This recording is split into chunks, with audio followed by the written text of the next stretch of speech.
Welcome dear children. In this session we are going to study about water as a universal solvent, about potable water, characteristics of potable water and purification of water based on some of the process, and also we are going to study about the hardness of water, its disadvantages and some of the methods for the removal of hardness by various process. First topic is water, a universal solvent. A solvent is a substance which dissolves other substances, that is solute. Listen children, for example, in a salt solution, water is the solvent and salt is the solute. Here water has a unique property to dissolve more substances than any other solvents. It can dissolve solids such as salt and sugar, liquids such as honey and milk, and gases such as oxygen and carbon dioxide in it. Therefore, water is called as a universal solvent. Children, why salt dissolves in water? What is the chemistry behind it? Have you ever think about it? Listen. At the molecular level, salt dissolves in water due to electrical charges and due to the fact that both water and salt compounds are polar with positive and negative charges on opposite sides in the molecule. Here the bonds in salt compounds are called ionic because they both have an electrical charge. The chloride ion is negatively charged and the sodium ion will be positively charged.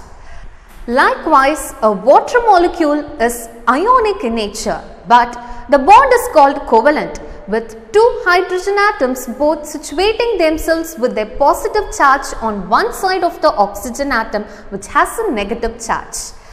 Children, when salt is mixed with water, the salt dissolves because the covalent bonds of water are stronger than the ionic bonds in the salt molecules. Children, the positively charged side of the water molecules are attracted to the negatively charged chloride ions, and the negatively charged side of the water molecules are attracted to the positively charged sodium ions. Children, water molecules pull the sodium and chloride ions apart, breaking the ionic bond that held them together. After the salt compounds are pulled apart, the sodium and chloride atoms are surrounded by water molecules, as this diagram shows. Once this happens, the salt is dissolved, resulting in a homogeneous solution. Homogeneous means the solution will be in a single phase. Children, but water does not dissolve everything. Listen, despite its name as the universal solvent, there are many compounds water won't dissolve well. If the attraction is high between the oppositely charged ions in a compound, then the solubility will be low. For example, most of the hydroxides exhibit low solubility in water. Also, non-polar molecules don't dissolve very well in water, including many organic compounds such as fats and waxes. Children, dissolved salts are important for the following reasons. Listen, they are essential for the growth and development of plants. They add taste to the water. They supply the essential minerals needed for our bodies. And most of the chemical reactions are important for our living take place in the cells of our body with the help of water. Children, tap water, river water and well water contain dissolved salts, but rainwater and distilled water do not contain dissolved salts. Hence, concentric rings are not formed in the rainwater and distilled water after evaporation. Children, apart from solids and minerals, air is also dissolved in water. Air is present in dissolved state in all natural sources of water. The solubility of oxygen in water is higher than the solubility of nitrogen. Air dissolved in water contains approximately 35.6% oxygen along with nitrogen and carbon dioxide. Children, air being dissolved in water, it is important for the following reasons. Listen, air dissolved in water is important for the living organisms to survive. Then fish extracts the oxygen from the water and expels water through the gills. Fish can survive in water only through the dissolved oxygen present in water. Similarly, aquatic plants make use of dissolved carbon dioxide for photosynthesis. Carbon dioxide dissolved in water reacts with limestone to form calcium bicarbonate. Children, marine organisms such as snails, oysters, etc. extract calcium carbonate from calcium bicarbonate to build their shells. Children, take a beaker and fill it half with fresh tap water and heat it. Children, you will see small bubbles appearing on the sides of the beaker long before the water reaches its boiling point. These bubbles are oxygen gas dissolved in water. Next topic is potable water. Children, imagine you are swimming in the sea and by accidentally you will swallow some sea water. How would you feel during that time? You would probably feel like vomiting. So the sensation of feeling nauseous is because of a lot of salt in the water. So every liter of sea water contains 35 grams of dissolved salts. The most commonly known as sodium chloride salt. Such water is called saline water. It is not suitable for drinking and is said to be non-potable water. Children, the water suitable for drinking is called potable water. So, every liter of potable water contains 1 to 2 grams of dissolved salts, mainly common salt. Common salt is sodium chloride. So, in addition to the common salt, there are also small amounts of calcium, magnesium, potassium, copper and zinc.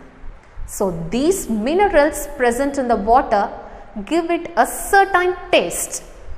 In addition, these minerals are useful for our body metabolism also. And potable water also contains dissolved gases. Children, what makes water unsuitable for drinking? Listen, the World Health Organization organizes potable water contamination as organic, inorganic, radiological, microbiological and includes measures of acceptability of taste, smell and appearance. Organic contaminants are carbon-based chemicals including solvents and pesticides which are introduced through agricultural runoff or industrial discharge. They can be responsible for a range of severe health problems from cancer to endocrine function disruption. Next, the radiological threats include radon, cesium, plutonium and uranium.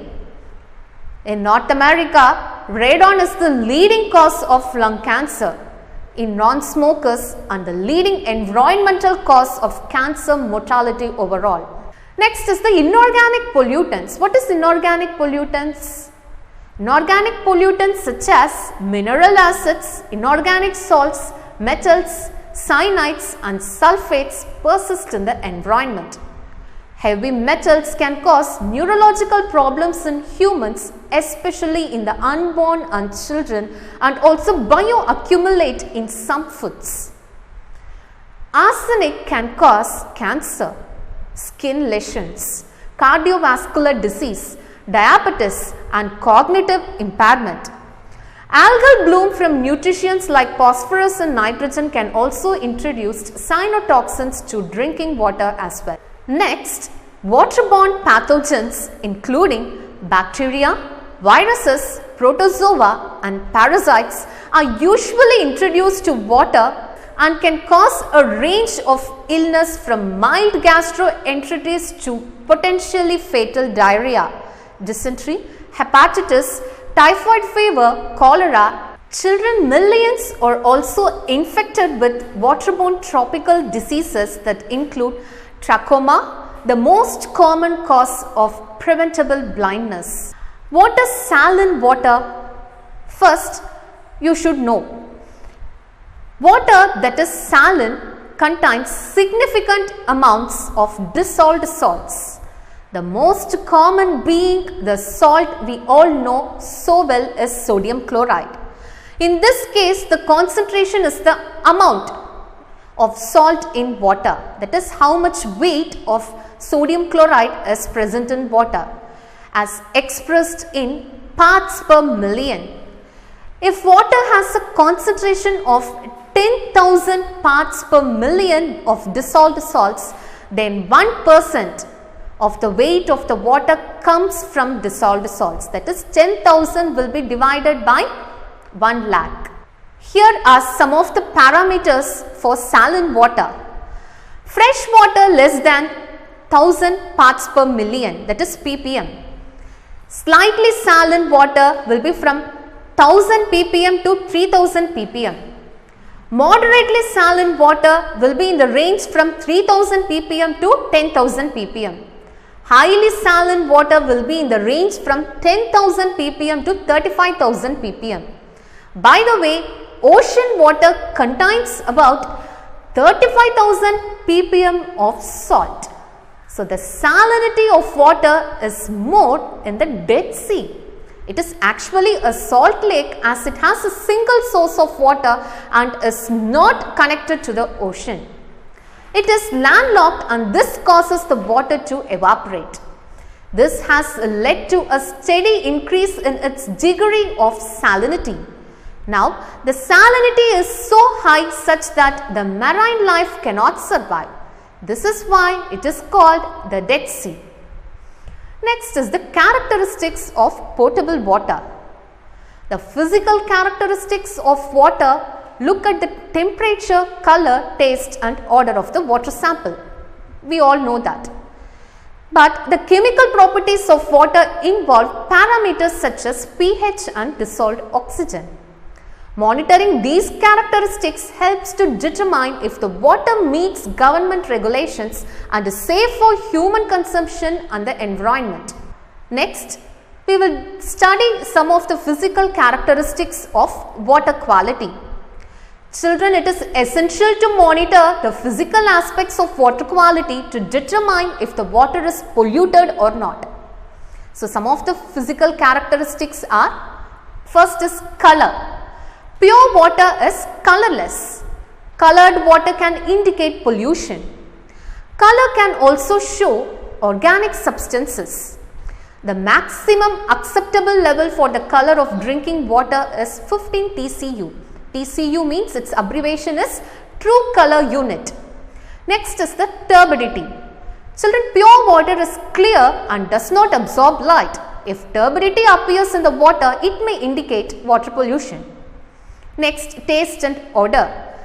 Children, pure water is always tasteless and odorless. If any type of taste and smell is present, it may indicate water pollution. Next is temperature. The temperature is not directly used to evaluate whether water is drinkable or not. But however, in natural water systems like lakes and rivers, the temperature is a significant physical factor that determines water quality. Next is solids. If water is filtered to remove suspended solids, the remaining solid in the water indicates the total dissolved salts. So, if the total dissolved salts in the water exceeds 300 milligram per liter, adversely affects living organisms as well as industrial products. Children, water should be free from harmful microorganisms such as bacteria, virus and protozoa. It should be free from impurities such as suspended solids, and it should contain some minerals and salts necessary for our body and also some dissolved gases to add taste. So, these are the characteristics of this potable water. Next is the purification of water. Children, out of the total fresh water available on the earth, only 1% is present in water bodies such as rivers and lakes, and the rest is frozen in glaciers and non-polar regions. So, water from these water bodies is unfit for drinking, cooking, washing or bathing because it contains suspended and dissolved impurities. Children, it also contains microorganisms such as bacteria. If this water is consumed without purifying, it can cause waterborne disease such as typhoid and cholera. Therefore, water should be treated and purified before it reaches our home. Children, do you all know every year 4.6 million children die due to diarrhea? Access to clean water improves hygiene and health. In conventional water treatment plants, water is subjected to different processes for purification. First is sedimentation. What is sedimentation? How it can be defined? It is defined as the separation process in which solids are separated from the liquid. All the solids settle down at the bottom of a beaker and on top a clear layer of liquid is obtained. So, sedimentation is a process by which heavier impurities present in liquid, normally water, settle down at the bottom of the container containing the mixture. This process takes place some amount of time. Children, water from lakes or rivers is collected in large sedimentation tanks. There it is allowed to stand undisturbed so that suspended impurities settle down at the bottom of the tank. Sometimes a chemical substance such as potash alum is added to water to speed up the process of sedimentation. This process is called as loading. So, the particles of potash alum combine with the suspended impurities and make them settle down at a faster rate. So, while adding potash alum, it will enhance the speed of the sedimentation process. Next is the filtration. Children, filtration is a process used to separate solids from liquids or gases using a filter medium that allows the fluid to pass through but not the solid. The term filtration applies whether the filter is mechanical, biological or physical. The fluid that passes through the filter is called the filtrate. The filter medium may be a surface filter, which is a solid that traps the solid particles, or a depth filter, which is a bed of material that traps the solid. Filtration is typically an imperfect process. Children, some fluid remains on the feed side of the filter or embedded in the filter media, and some small solid particulates find the way through the filter. As a chemistry and engineering technique, there is always some lost product, whether it's the liquid or solid being collected.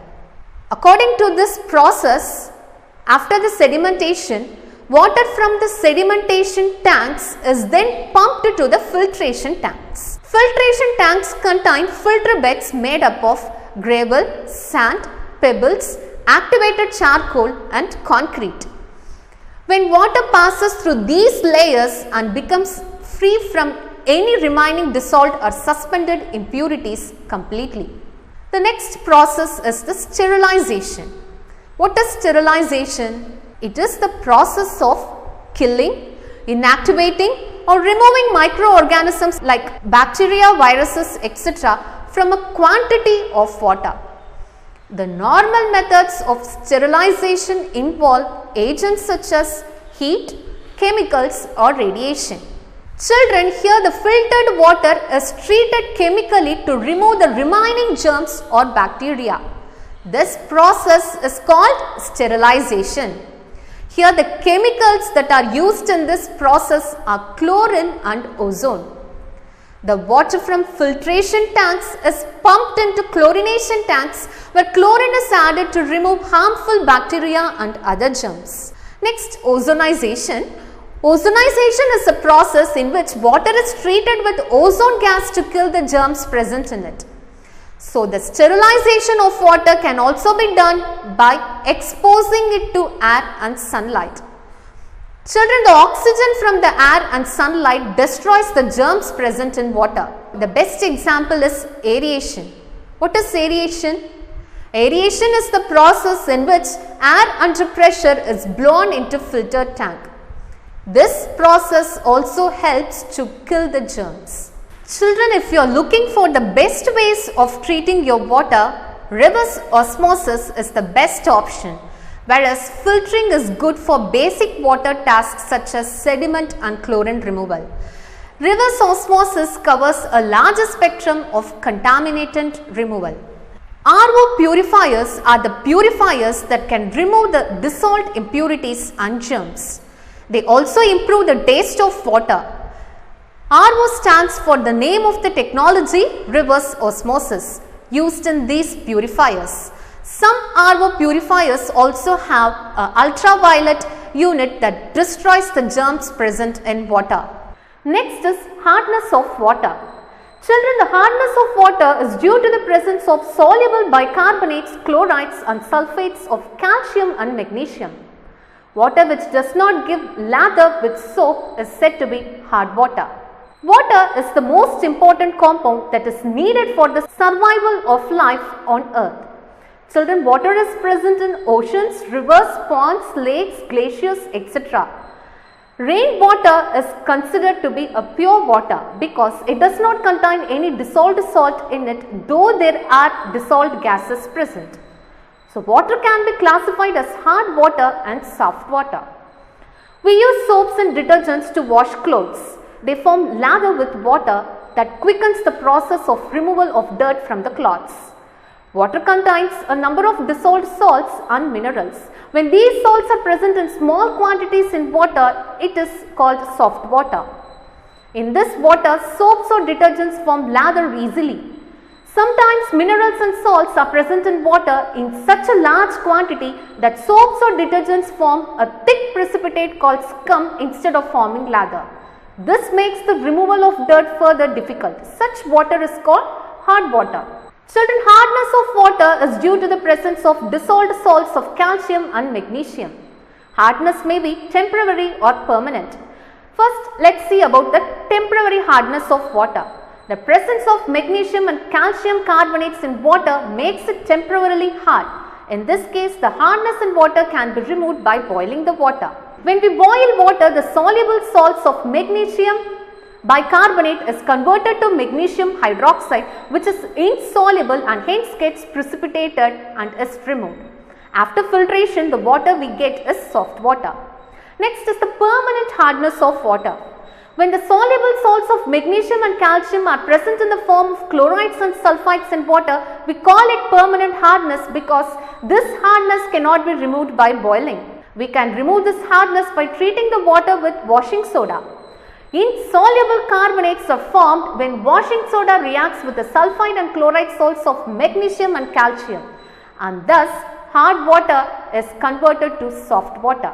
Some of the disadvantages of hard water are: it is not good for washing clothes. It forms scum with soap and detergents, which makes the soap ineffective and also spoils the clothes further. It damages the utensils and containers in which it is stored and forms a hard layer. It forms scales on the machine parts used in industries and decreases their efficiency. It also results in stomach ailments if consumed for a long period. Children, is hard water is safe to drink? From the point of hard water's impact on your health, if the mineral content in the hard water is within the permissible limit, then the hard water is absolutely safe to drink. It can fulfill your requirement of calcium and magnesium.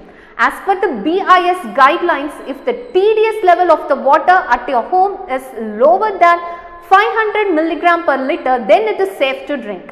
But the ideal TDS level of drinking water should be below 300 mg per liter, preferably in the range of 80 to 150 mg per liter.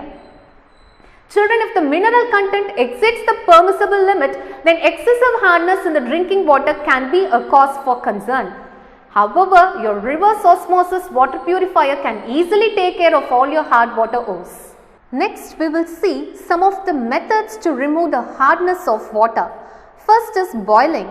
Children, temporary hardness is easily removed from water by boiling.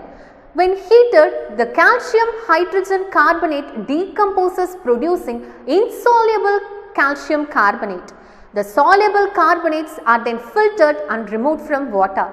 This makes the hard water soft and fit for use. Next, by adding washing soda, we can remove the hardness of water. Washing soda is used to remove permanent hardness of water. Adding washing soda converts chlorides and sulfates into insoluble carbonates. These insoluble carbonates are removed by filtering. Sodium carbonate, that is Na2CO3, is also known as washing soda. It can soften water that has temporary hardness and it can soften water that has permanent hardness. It is an inexpensive method for removing hardness but leads to the formation of limescale which can block narrow water pipes. So, sodium carbonate is insoluble in water and adds a large amount of carbonate ions to the water. These react with dissolved calcium ions forming a precipitate of calcium carbonate. The calcium ions come from the hard water and the carbonate ions form from the washing soda. Next is the ion exchange process. Another method used to remove the hardness of water is to pass it through a column of ion exchange resins where calcium and magnesium ions get replaced by sodium ions. This converts the hard water into soft water. The last process is the distillation. Children, temporary and permanent hardness both are removed by the method of distillation. The water obtained after distillation is called distilled water. It is the purest form of water. Distillation is one of the oldest methods of purification water. To distilled water is first heated to boiling. Then the water vapor rises to a condenser. Cooling, water lowers the temperature so the vapor is condensed, collected and stored. Most contaminants stay behind in the liquid phase vessel. Next, by Clark's method, calcium hydroxide is Clark's reagent. It removes the hardness of water by converting bicarbonates into carbonate. Children, do you all know distilled water and boiled water have no taste because the pleasant taste of drinking water is due to the presence of dissolved substances which include air, carbon dioxide and minerals. So, my dear children, in this session we studied about water, a universal solvent, about potable water, characteristics of potable water, purification of water based on sedimentation, filtration and sterilization, and also we studied about hardness of water, disadvantages of hardness of water and removal of hardness by various methods such as boiling, adding washing soda, ion exchange method and distillation process. I hope you all would have understood. Thank you.